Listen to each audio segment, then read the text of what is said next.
Hello नमस्कार दोस्तों, कैसे हैं आप लोग। उम्मीद करती हूँ आप लोग बहुत अच्छे होंगे। दोस्तों, मेरा नाम प्रिया शर्मा है और जैसा कि मैं एक रोज़ कहानी लेके आपके साथ शेयर करने आती हूँ, आज फिर एक नई कहानी के साथ मैं आपके पास आई हूँ। तो दोस्तों, मेरा कहानी अभी स्टार्ट होगा। इससे पहले मैं आपसे रिक्वेस्ट करना चाहूँगी कि आप मेरे चैनल को सब्सक्राइब कीजिए, मेरे स्टोरी को अंत तक देखिए, मेरे स्टोरी को लाइक कीजिए एंड व्यू कीजिए।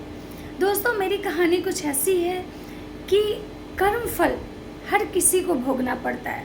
कर्म फल से आज तक कोई नहीं बचा है, इसलिए कभी भी इंसान को अपने कर्म बहुत सोच समझ के करने चाहिए। ये कहानी भगवान श्री कृष्ण की है और माता देवकी की है। जब श्री कृष्ण भगवान 14 वर्ष के बाद माता देवकी को छुड़ाने कंस के नगरी में गए तो माता देवकी ने उनसे कहा कि पुत्र, तुम तो भगवान हो, फिर मुझे 14 वर्षों तक यहाँ बंद क्यों छोड़े। श्री कृष्ण मुस्कुराते हुए जवाब दिए, बोले, माता, आप जो मेरे साथ पिछले जन्म में की थी ये उसी का तो कर्म था जो आप भुगत रही हैं। माता देवकी सुन के हैरान हो गई कि पिछले जन्म में क्या हमने ऐसा क्या कर्म किया था जिसका हमें इस जन्म में दुख मिल रहा है। हमें 14 वर्ष से कारागार में बंद कर दिया गया है, 14 वर्ष से वनवास काट रहे हैं। तो श्री कृष्ण मुस्कुराते हुए जवाब दिए कि माता, पिछले जन्म में आप माता कैकेयी थी और मैं भगवान श्री राम था और आपने मुझे 14 वर्ष का वनवास दिया था।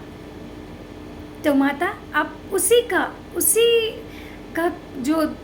जो मुझे मतलब वनवास दी थी उसी का कर्म आप इस जन्म में भुगत रही हैं। माता देवकी बहुत आश्चर्य से श्री कृष्ण की तरफ देखने लगी और फिर से पूछी कि तो श्री कृष्ण, ये बताओ कि फिर माता यशोदा कौन है। तो श्री कृष्ण मुस्कुराते हुए जवाब दिए, बोले, माता यशोदा माता कौशल्या है। देवकी माता सुन के बहुत हैरान रह गई।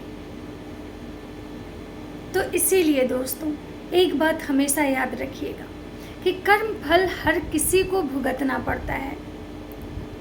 कर्म का जो फल है ना, ये कभी भी आपका पीछा नहीं छोड़ेगा, इस जन्म नहीं तो उस जन्म। क्योंकि कर्म का फल जब भगवान को ही भुगतना पड़ा तो हम इंसानों की क्या औकात है। क्योंकि दोस्तों, हम अगर किसी के साथ लड़ाई करते हैं, किसी से दुश्मनी करते हैं, किसी के साथ गलत करते हैं, तो हम उसके साथ कुछ देर के लिए गलत करते हैं, लेकिन अपने कर्म की वजह से हम अपना पता नहीं कितने जन्म बिगाड़ लेते हैं। इसलिए इस बात को हमेशा ध्यान रखिएगा और हम सदैव हमेशा अच्छा कर्म करने की कोशिश कीजिएगा। राधे राधे दोस्तों।